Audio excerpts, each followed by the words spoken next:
So, you want to build a mini golf course? He asked, his voice laced with disbelief. In your backyard? That's right, I replied, with as much confidence as I could muster. A full 18 holes, with a castle, a waterfall, and a dinosaur. There was a long silence. A dinosaur? Yes, I said, a big one. The sound of rapid, aggressive knocking on my front door shattered the afternoon calm. I knew, even before I opened it, who it was. There was only one person in Sunridge Estates who knocked like they were trying to break down the door. Karen Thompson. The name alone conjured images of perfectly manicured lawns, meticulously organized flower beds, and a complete absence of anything remotely resembling fun. She was the self-appointed queen of Sunridge Estates, a ruler of all things beige and bland, and the sworn enemy of anyone who dared to deviate from her narrow definition of acceptable. She stood on my porch, a vision in a pastel pink tracksuit. It was a Wednesday, her designated power walk day, her blonde hair sprayed into a helmet-like structure that defied both gravity and good taste. Her lips were pursed, her eyes narrowed, and she clutched a clipboard to her chest like a weapon. Mr. Davis, she began, her voice dripping with a mixture of disdain and forced politeness. I'm afraid I must have a word with you about the state of your yard. She said yard, as if it were a synonym for toxic waste dump. Is there a problem, Karen? I asked, trying to sound innocent, though I already knew exactly what was coming. A problem? She repeated, her voice rising an octave. A problem? Mr. Davis, your yard is an abomination. It's a jungle. It's an absolute disgrace to the entire neighborhood. She gestured towards my slightly overgrown lawn with a dramatic sweep of her hand. The weeds, the unruly bushes, and those things. She pointed towards my collection of garden gnomes, her face contorted in disgust. It's all unacceptable. It lowers property values. It attracts undesirables. The undesirables, I assumed, were butterflies and the occasional squirrel. It was clear that Karen's definition of acceptable was extremely narrow, and my yard, with its slightly less than perfect landscaping, was a direct affront to her sensibilities. Karen, having thoroughly catalogued every stray blade of grass and misplaced garden gnome, produced a crisp, official-looking document from her clipboard. It was an HOA violation notice, complete with a hefty fine and a list of demands that would make a drill sergeant blush. This disaster area is simply unacceptable, she declared, her voice ringing with authority. It lowers property values. It's an embarrassment to the entire neighborhood. She thrust the notice towards me, as if presenting a royal decree. An embarrassment? Lady, your perfectly symmetrical flower beds are an embarrassment to the concept of biodiversity, I thought, fighting back the urge to roll my eyes. You have 30 days, Mr. Davis, she continued, her lips pursed in smug satisfaction, to remediate the situation.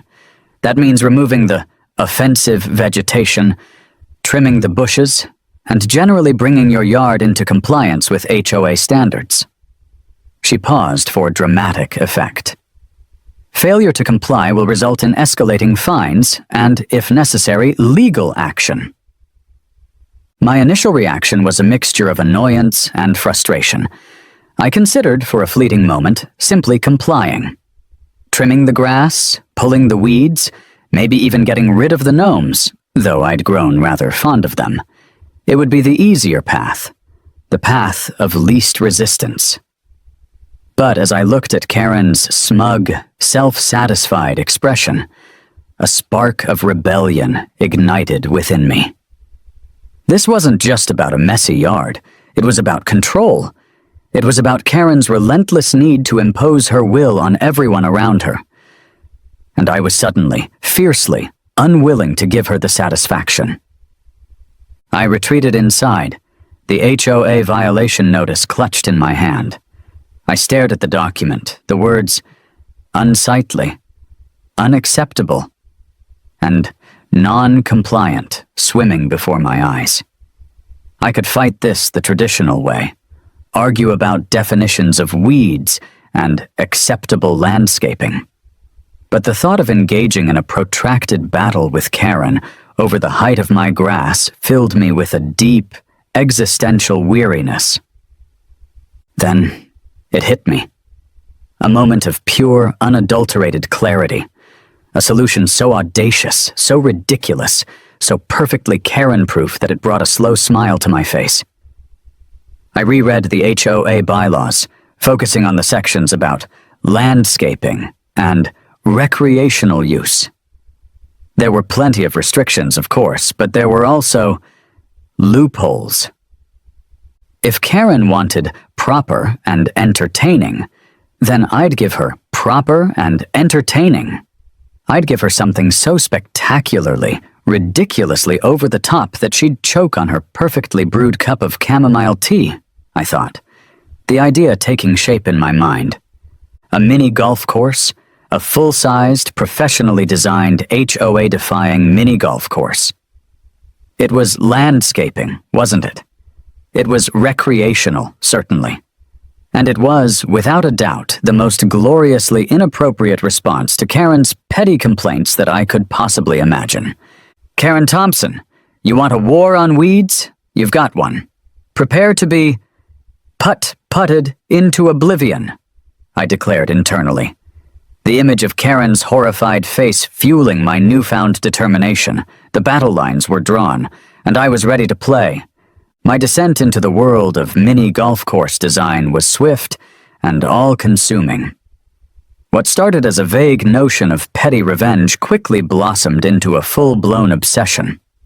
I spent hours online, researching layouts, obstacles, themes, and the surprisingly complex engineering that goes into creating a truly memorable mini golf experience. My search history became a bizarre mix of mini golf course construction, fiberglass dinosaur suppliers, waterfall pump specifications, and HOA bylaw loopholes.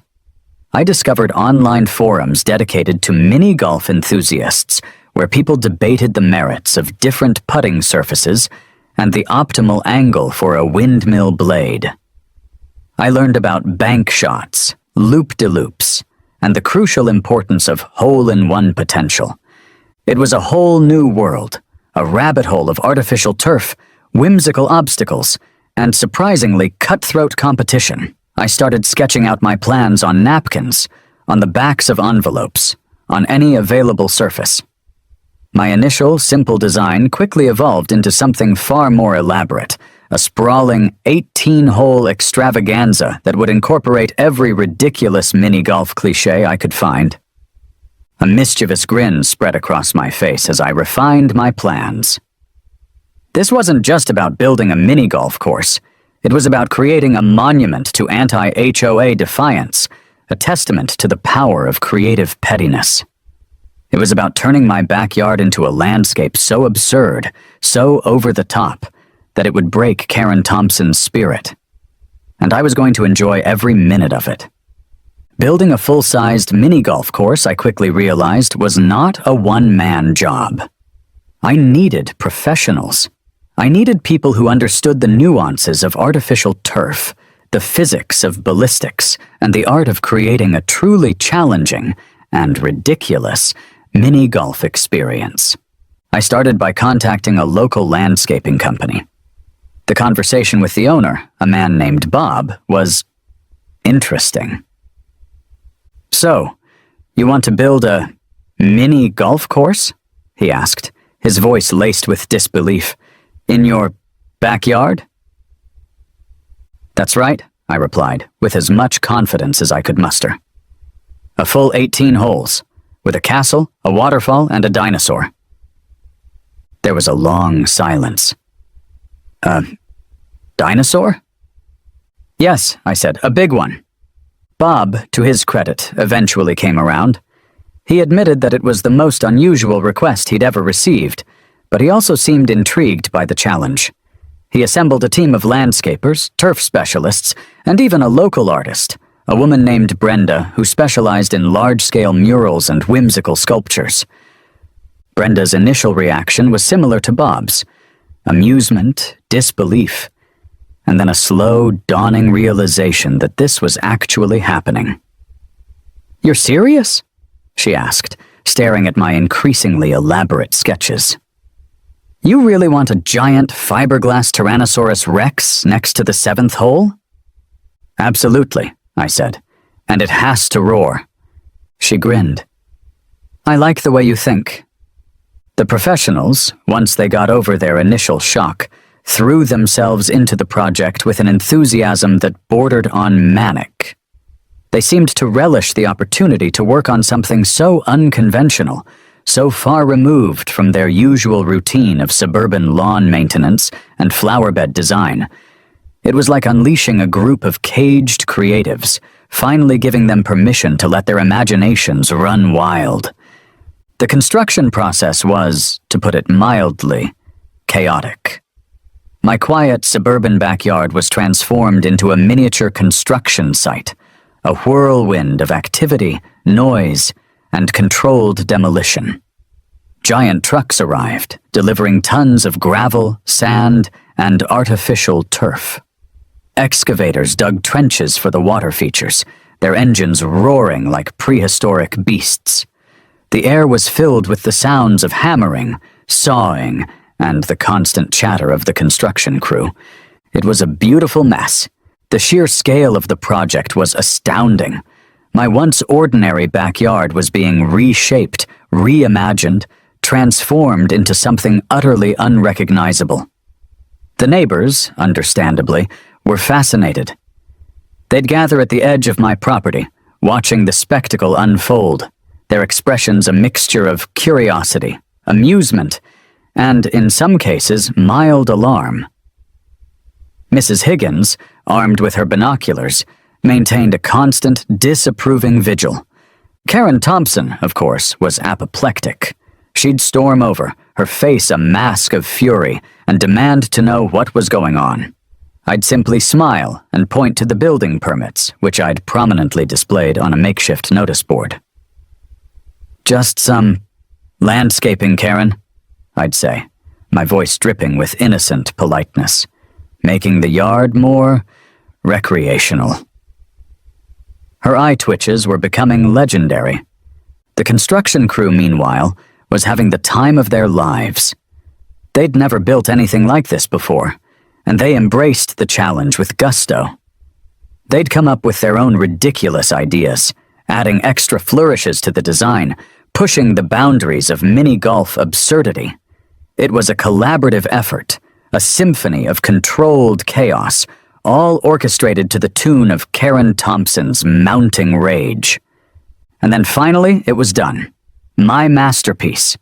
My monument to mini-golf madness. My ultimate act of HOA defiance.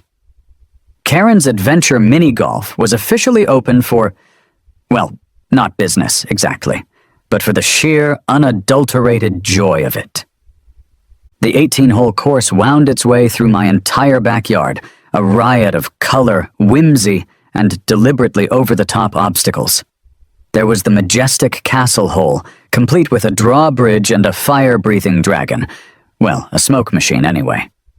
There was the life-sized Tyrannosaurus Rex, looming over the seventh hole, its roar echoing through the neighborhood, thanks to a strategically placed motion sensor. There was the cascading waterfall, flowing into a lagoon with a miniature pirate ship, complete with tiny cannons that shot water. And of course, there was the classic windmill hole, its blade spinning merrily in the breeze. The final touch, the pièce de résistance, was the sign. A massive, brightly colored, neon-lit sign that proclaimed in bold, playful letters, Karen's Adventure Mini-Golf. It was visible from the street, a beacon of glorious absurdity, a constant, unavoidable reminder of Karen's defeat. It was beautiful. It was ridiculous. It was perfect. And the best part? It was all technically 100% HOA compliant, I thought, surveying my creation with a mixture of pride and amusement. The tropical island music, playing softly from the hidden speakers, added the final touch of surreal perfection. The stage was set. The game was on. And Karen Thompson was about to lose. Big time. The unveiling of Karen's Adventure Mini-Golf was, to put it mildly, a memorable event. I'd timed it perfectly, ensuring that Karen would be taking her daily power walk past my house just as the construction crew removed the last of the tarps and barriers, revealing the full, glorious absurdity of my creation. Her reaction was even better than I'd hoped. She stopped dead in her tracks, her pastel pink tracksuit suddenly seeming wildly inappropriate for the occasion. Her jaw dropped, her eyes widened, and her face turned a shade of crimson that clashed violently with her blonde helmet hair. She looked like a cartoon character who'd just been hit with an anvil. This is an insult, she finally sputtered, her voice shaking with rage. You turned your yard into a circus. She gestured wildly at the mini-golf course, her perfectly manicured nails glinting in the sunlight. The giant roaring T-Rex seemed to mock her from its perch beside the 7th hole. I emerged from behind the pirate ship, a putter in one hand and a tropical-themed cocktail in the other. It's a recreational facility, Karen, I said, my voice dripping with innocent politeness. Designed to promote community engagement and outdoor fun. It's all perfectly in line with the HOA's guidelines for enhancing the neighborhood aesthetic. It's a mini golf course, she shrieked, her voice reaching a pitch that could shatter glass, with a dinosaur and a waterfall and pirates. The dinosaur is educational, I corrected her gently. It promotes an appreciation for paleontology. And the waterfall? It's a water feature. Very calming, very zen. You should try it sometime. I took a sip of my cocktail, the picture of relaxed contentment. Watching Karen's face contort with rage was more satisfying than any hole-in-one. It was a thing of beauty, I thought, struggling to suppress a laugh. She looked like she was about to spontaneously combust, her carefully constructed facade of suburban propriety crumbling before my very eyes. She stammered, she fumed, she threatened, but it was all for naught. The mini golf course was there to stay, and Karen Thompson was powerless to stop it. Karen, predictably, launched an immediate and all-out assault on Karen's Adventure Mini Golf. She called emergency HOA meetings, she consulted lawyers, she scoured the bylaws for any possible violation, any loophole, any technicality that would allow her to shut down my monstrosity. But she found nothing. My meticulous planning, my careful adherence to the admittedly vague HOA guidelines, and my surprisingly thorough knowledge of local zoning laws had paid off. I'd dotted every I, crossed every T, and anticipated every possible objection. Her attempts to find a violation became increasingly desperate and comical. She tried to claim the mini-golf course was a commercial enterprise, but I pointed out that I wasn't charging admission.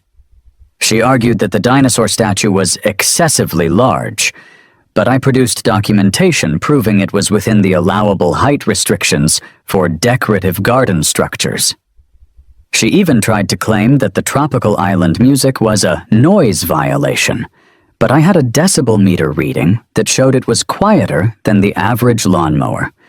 Each attempt was met with a calm, reasoned, and legally sound rebuttal, often delivered with a smug smile and a perfectly timed reference to the HOA's own convoluted bylaws. I'd become a master of bureaucratic warfare, a champion of loophole exploitation, and Karen Thompson was my helpless victim. It was, frankly, exhilarating. While Karen fumed and plotted, something unexpected happened. The neighborhood embraced Karen's Adventure Mini Golf.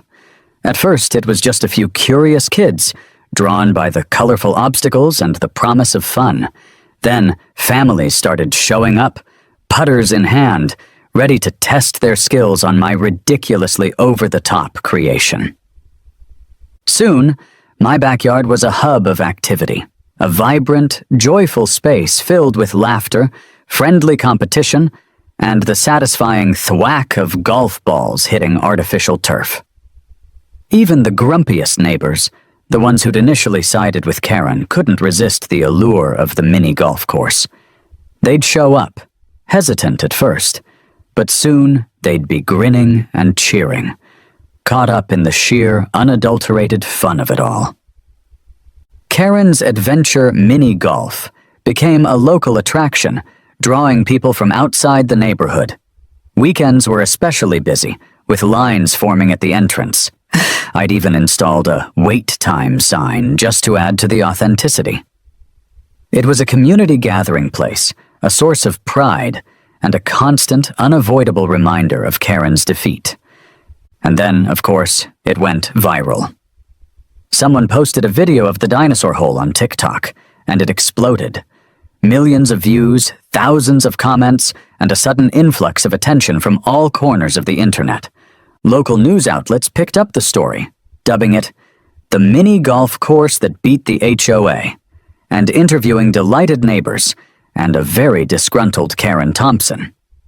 Travel bloggers started adding Karen's Adventure Mini Golf to their lists of quirky roadside attractions and must-see destinations. The online comments were a goldmine of amusement. "This is the most epic revenge story I've ever heard," one user wrote. "HOAs are the worst. This guy is a hero," declared another.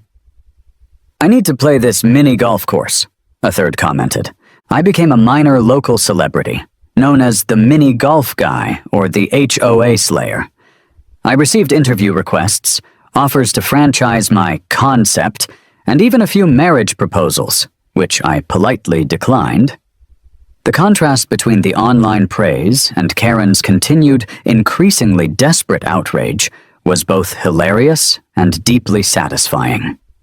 It was the ultimate vindication, a public affirmation of my victory, and a testament to the power of creative, petty revenge. Karen, like a cornered animal, refused to go down without a fight. She called yet another emergency HOA meeting, this one with the sole purpose of passing a new rule, a blatantly targeted rule, banning miniature golf courses and other similarly themed recreational structures within Sunridge Estates.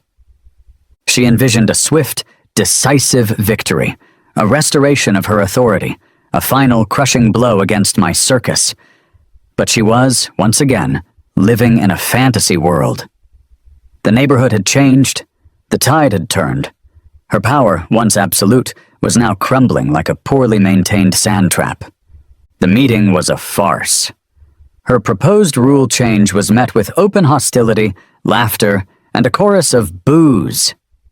The residents of Sunridge Estates, it turned out, were quite fond of their mini golf course, and they were not about to let Karen take it away from them. It was clear she no longer had the support, or even the respect, of the community. Her reign of terror was over. It was Mrs. Higgins, of all people, who first suggested it. "You should run for HOA president, Mr. Davis," she said, after Karen's disastrous meeting. "You'd win in a heartbeat." The idea, at first, seemed absurd. I had no desire for power, no ambition to become the ruler of Sunridge Estates. But the more I thought about it, the more appealing it became. It was the ultimate checkmate. The final, decisive blow against Karen and everything she stood for. So, I ran. My campaign was, to put it mildly, unconventional. I held mini golf-themed rallies at Karen's Adventure Mini Golf, offering free rounds, tropical cocktails, and promises of a brighter, more fun-filled future for Sunridge Estates. My campaign slogan was, Putt Karen out. Simple, effective, and deeply satisfying. I even had t-shirts printed, featuring a cartoon caricature of Karen being swallowed by the dinosaur on the 7th hole. The atmosphere was one of joyous rebellion, a collective uprising against the forces of beige and boredom. People were energized, engaged, and eager for change. It was the most ridiculous election in the history of Sunridge Estates, and I loved every minute of it, I thought, watching the crowds gather at my rallies, their faces beaming with excitement. It was clear that I wasn't just running for HOA president, I was leading a revolution, and my weapon of choice was a putter. The election results were a foregone conclusion. I won in a landslide, receiving a staggering 95% of the vote. Karen's humiliating defeat was the final nail in the coffin of her HOA career. The reign of terror was over. The age of mini-golf had begun. Karen, predictably, did not take it well. She refused to concede, claiming voter fraud, illegal campaigning, and a conspiracy orchestrated by Big Mini-Golf. But nobody was listening. Her reign was over, and good riddance. Within weeks, a "for sale" sign appeared in front of her meticulously manicured and utterly joyless house. She sold it quickly, and without a word of goodbye to any of her neighbors, left, presumably to find some other community to impose her vision on. As the newly elected president of the Sunridge Estates HOA, I immediately set about dismantling Karen's legacy of beige tyranny. I passed new rules encouraging creative landscaping, unique backyard projects, and, of course, mini-golf courses. I repealed the ridiculous restrictions on gnome placement, petunia color, and excessive relaxation. Sunridge Estates was finally free to be fun. Karen's Adventure Mini-Golf became the official symbol of the new, improved neighborhood, a testament to the power of community, creativity, and a healthy dose of petty revenge. It was a place of laughter, joy, and the occasional, friendly, competitive putting match. The HOA, once a source of dread and frustration, was now an organization dedicated to promoting fun and fostering a sense of belonging. It was a perfect evening, the kind of evening that made all the chaos and conflict worthwhile. I stood on the 18th hole of Karen's Adventure Mini-Golf, putter in hand, lining up my final shot. The sun was setting, casting a warm, golden glow over the course, the neon lights of the sign twinkling merrily. The sound of laughter and conversation drifted from the nearby patio, where a group of neighbors were enjoying a post-game cocktail. I took a deep breath, focused, and tapped the ball. It rolled smoothly across the artificial turf, curving gently around the windmill, and dropped into the hole with a satisfying clink, a perfect putt. Who knew that a few weeds and a burning desire to annoy a Karen could lead to all this? I guess sometimes you just gotta build a mini-golf course to find your happy place, I thought, smiling to myself. I raised my putter in a mock salute. To Karen's Adventure Mini-Golf, may it forever stand as a monument to the triumph of fun over conformity.